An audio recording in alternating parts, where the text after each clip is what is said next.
Hello, and welcome to A Recipe for Social Listening Success, a one-to-one media Take 30 webcast. I'm Mila D'Antonio, Editor-in-Chief of One-to-One Media, and your moderator for today's event. Today's speaker is Leo Minervini, CIO of Carlo's Bakery, the bake shop in TLC's popular Cake Boss. Welcome, Leo. Hello, Mila. Thank you for having me. You're welcome. Before I review the agenda, let's go over the ON24 interface. If you have a question for Leo, please click on the red Q&A icon. If you encounter any technical issues with the system, please click on the gold question mark for a list of FAQs. Please turn off your pop-up blockers because there will be a survey during the Q&A that we'd encourage you to participate in. Finally, all attendees will receive an email with a link to the archived version of this webcast. So let's move on to the agenda for today. Leo will discuss advice for mobilizing your workforce around social listening, establishing a process for listening and responding to customer feedback through social media, and how social media has contributed to Carlo's Bakery's own expansion efforts. The webcast will also be followed by a Q&A and post-event survey. So let's get started. To set the stage, Carlo's Bakery, located in Hoboken, New Jersey, is the Cake Boss Bakery, and it juggles reality TV fame and fans by putting its commitment to the customer above everything else. While the TLC show shines a spotlight on the bakery and master baker and cake decorator Buddy Velastro, Carlo's Bakery carefully focuses on what its customers are saying via social media. Leo is very instrumental in that. He uses a mix of strategy and technology to track and collect all the chatter about the business across Facebook, Twitter, and Yelp, for example, through a single dashboard. He also leverages these tools to assist the bakery in its efforts to constantly improve the customer experience.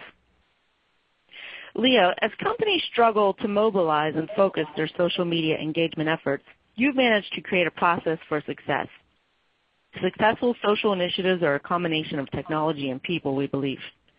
So what came first in your efforts? Did you train your staff to engage in social, or did you deploy the social media monitoring platform first?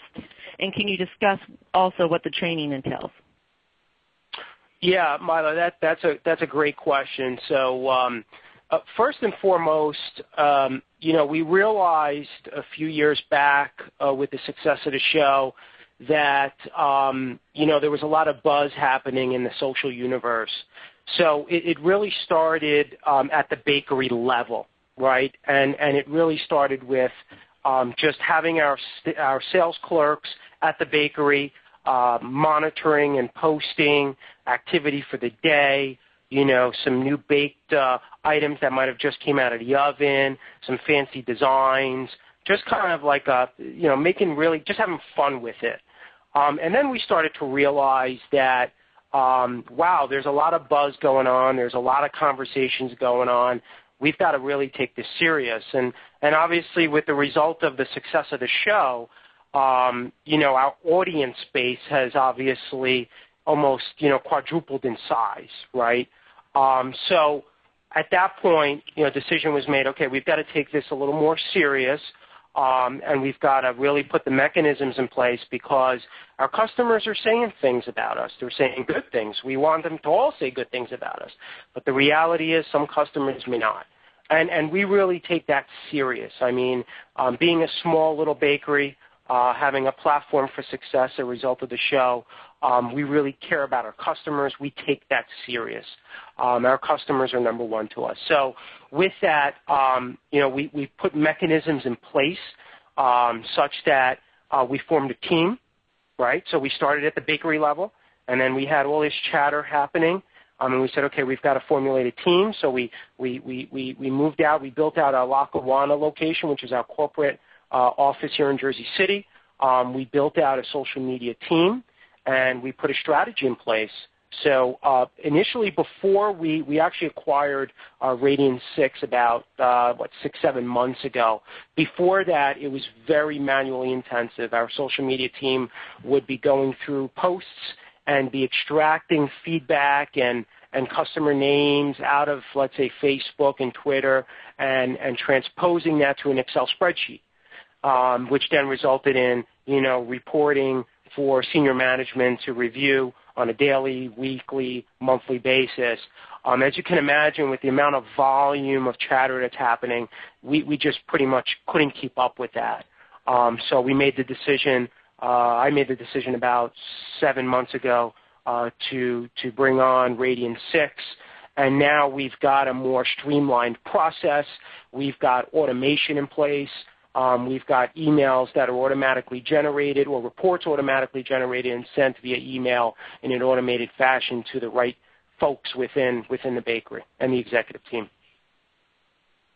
Great. So it sounds like you have all the processes, mechanisms, and technologies in place to really track, monitor, and respond to customer sentiment across social media. So can you explain further the process that you use to gauge customer sentiment and how you turn the negative experiences into positive ones? And do you have a specific process in place for employees to respond to customer feedback? Yeah, absolutely. So, at the end of the day, I'm a firm believer in it really starts with the business culture. Take technology out of the equation, take your employees out of the equation. It's really about the culture, right? And, it's no different than a customer walking in to our retail location and saying, look, I'm upset, I had a bad experience, or I didn't think that this was fresh, or what have you, right? It's the same concept. So, adding technology into the equation, it's really about listening to the customer, right? It's about training our staff to read these posts and to react in a certain way. At the end of the day, we want to make every single one of our customers happy, right? We want their experience to be a pleasant experience with us, and we will do whatever it takes to make that happen, right? So I'll give you an example. We recently, in November, we finally launched our national shipping campaign, okay? And it has taken us quite a while, and why it's taken us quite a while to get to that point is because, Buddy wants to ensure that the experience of a customer that, let's say, lives in L.A. and orders, let's say, a crumb cake from us, right, or a tray of cookies, that experience is as close as possible to them walking into one of our bakeries, right? And although it seems very simple to take some, edible products, food-based products, put them in a box and ship them, it's not that simple.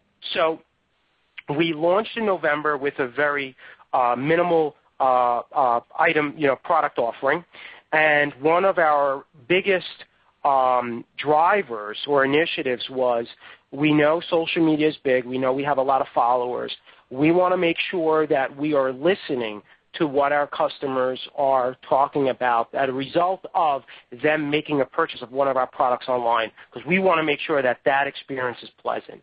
So using Radian 6, we set up some keywords, okay, and we analyzed the chatter that was happening. And you're probably not going to believe this, but I was so dialed into these reports on a minute-by-minute basis, on a day-by-day basis, okay, for weeks after our launch, and I personally pick up the phone, and if we had some customers that had bad experiences, get on the phone. And I remember one exact situation where I called a customer. I just mentioned who I was and why I was calling. And she was appalled. She said, I can't believe this. She said, I expected a call from I expected an email maybe a couple days later, or, maybe a phone call, but I'm here talking to you, and, why are you calling me? I'm trying to, and I explicitly explain the fact that we take this serious, right? I, as being one of the drivers behind this initiative, I want to make sure that we are in front of every single situation. So it's moments like that that really, and then we could take those experiences, we could take those issues, bring them back to the executive team, sit around and discuss it, and put the right metrics in place, put the right initiatives in place, put the right programs in place such that we prevent situations from happening in the future that cause a not-so-pleasant experience with the business.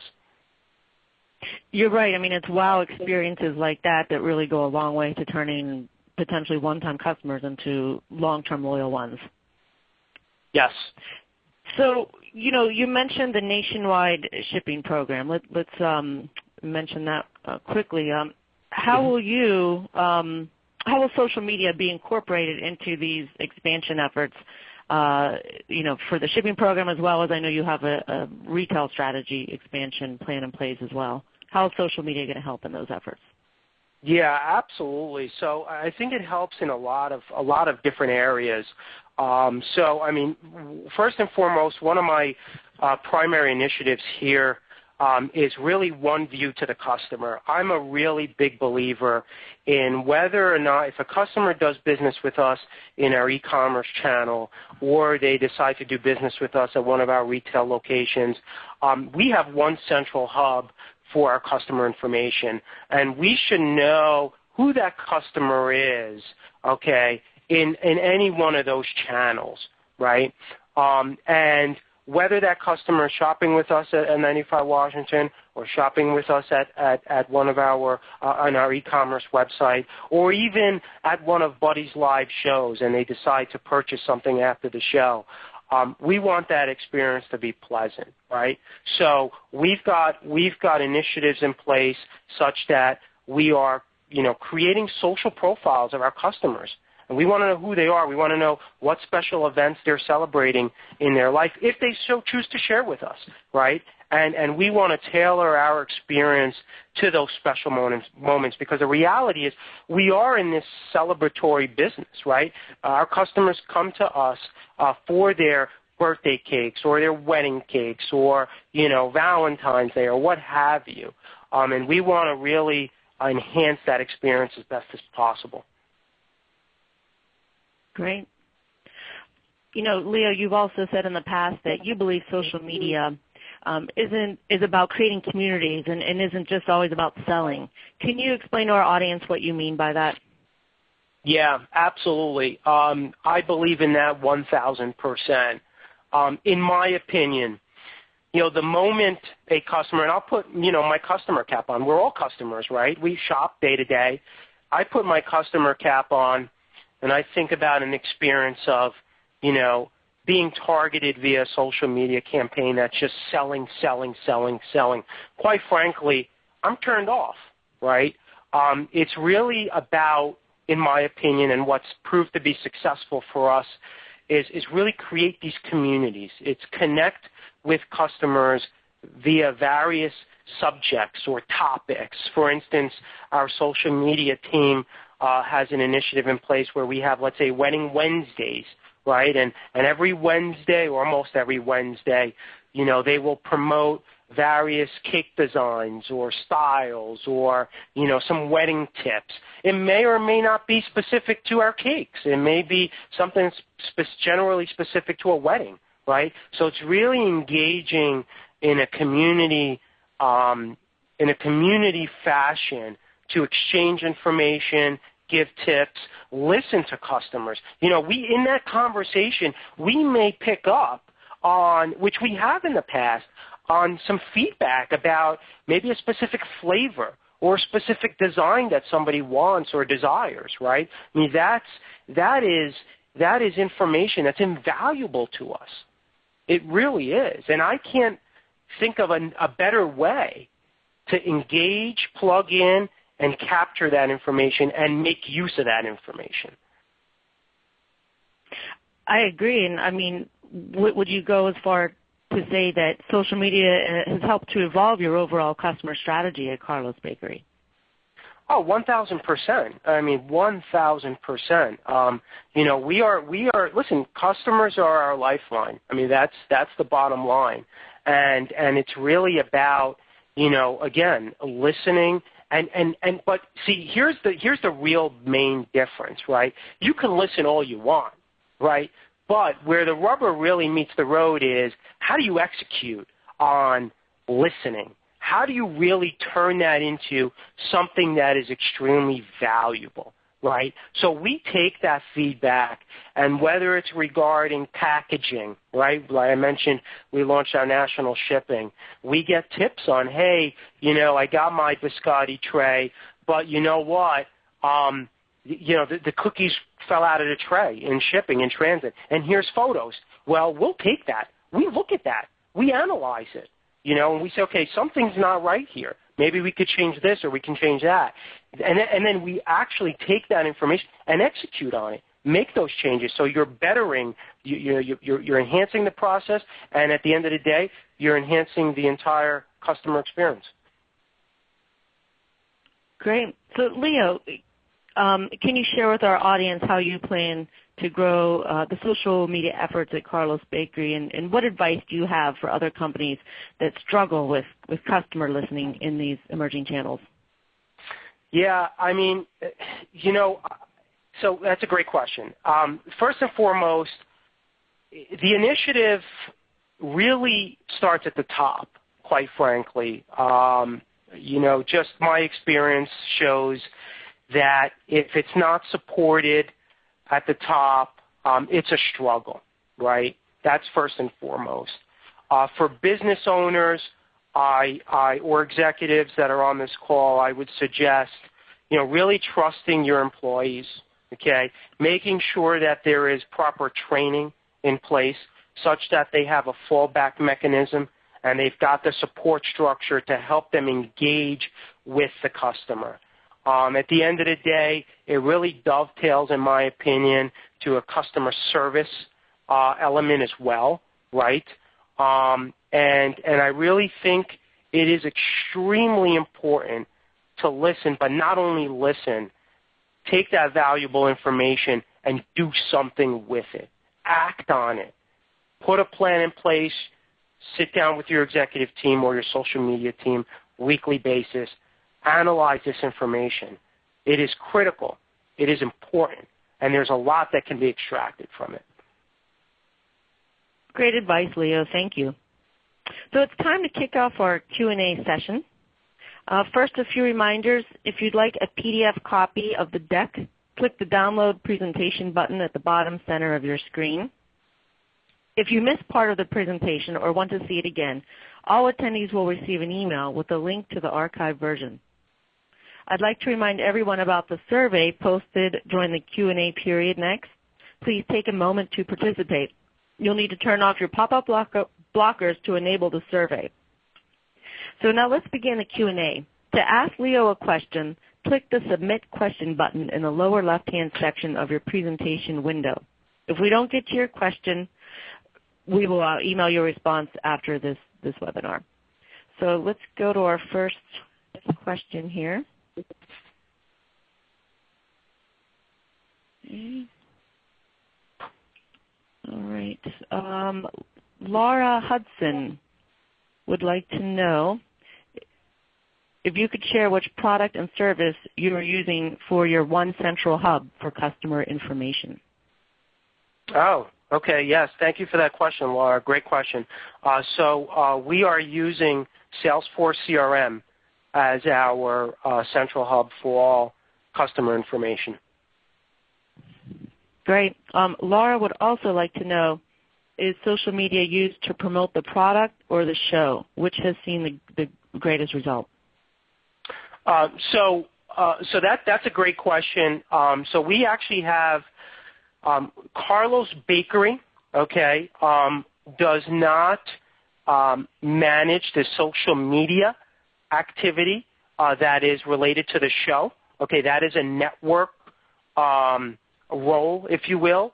So we, Carlo's Bakery and Carlo's Bakery staff manages the Carlo's Bakery related social media activity.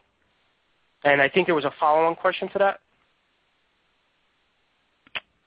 I don't see a third. Okay. Unless I'm... Did I answer the question, Mila? I think you did. So thank you. Dixie Como would also like to know what mistakes did your employees make using social media, and how did you handle that?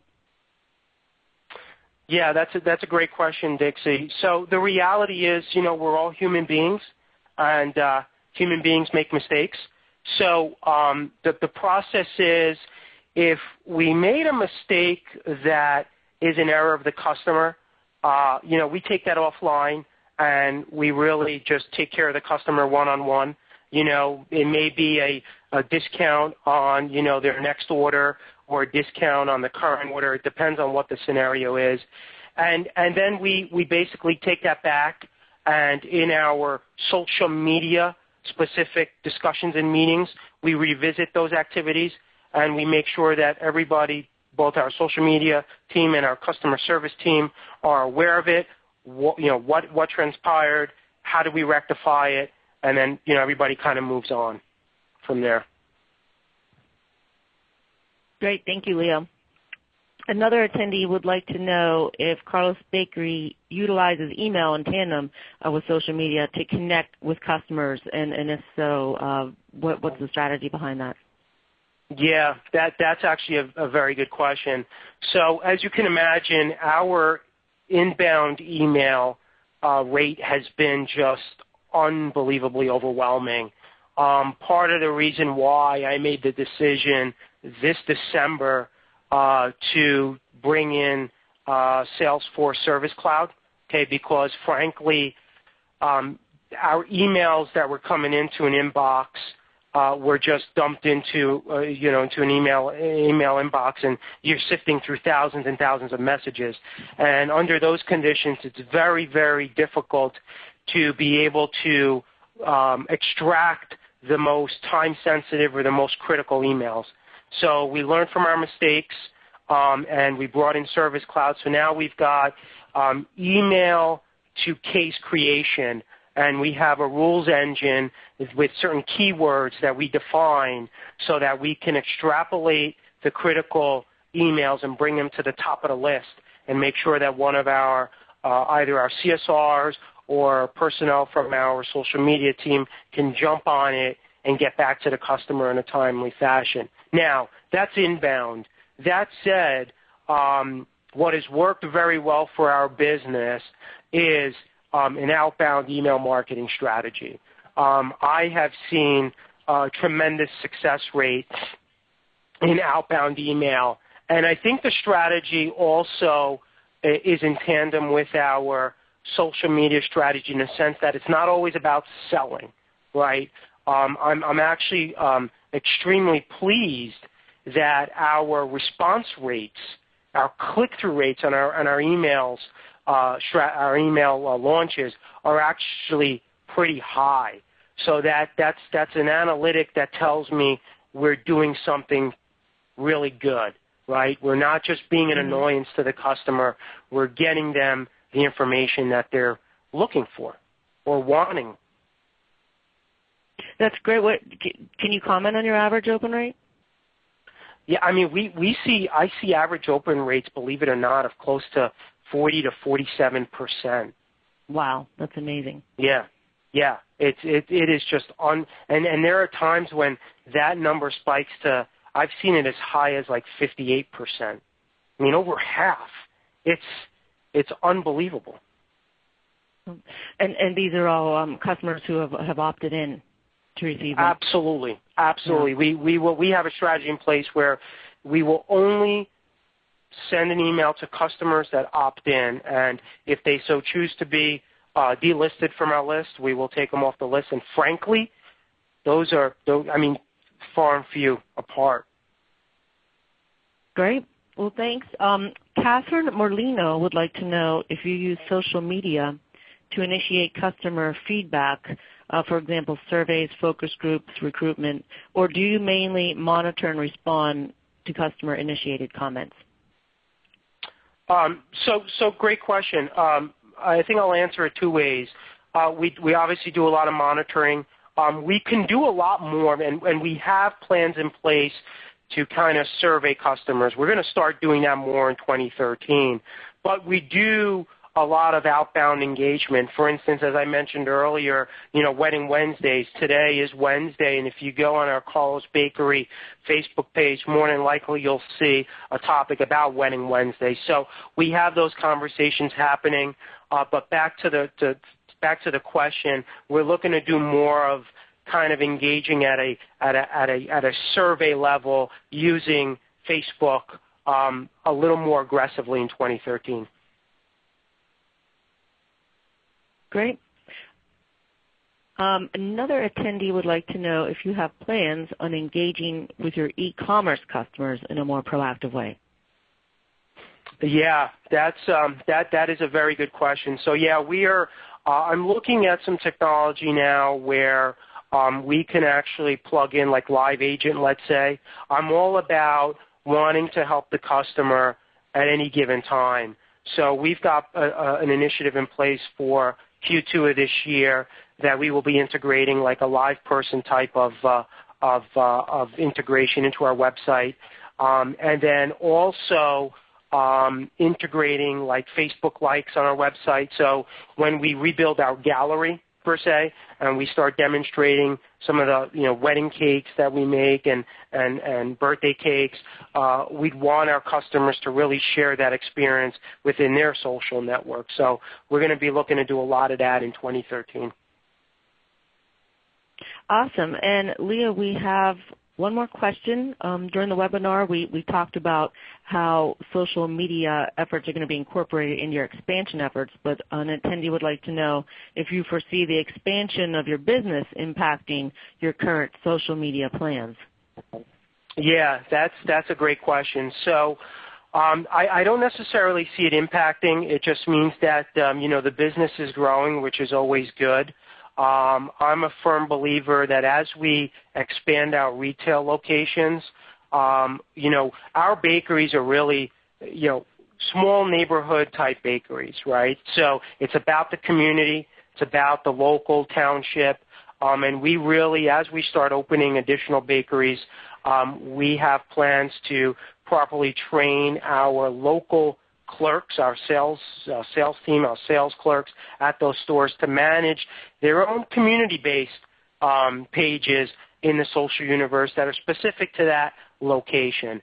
So I'm looking forward to that. I think we're going to reap a lot of benefit from it in terms of engaging and plugging in at the community level, and it really becoming a two-way dialogue between us and our local customers. Great, and I'm sure that many of our audience members are also looking forward to your retail expansion efforts and Carlo's Bakery coming to their neighborhood as well. So thank you, Leo, and thanks everyone for joining us today. Unfortunately, we're out of time. If you have any questions, we'll address them via email. So this concludes a recipe for social listening success at Take 30 with One-to-One Media Webcast. On behalf of the entire team, thanks for attending and have a great day.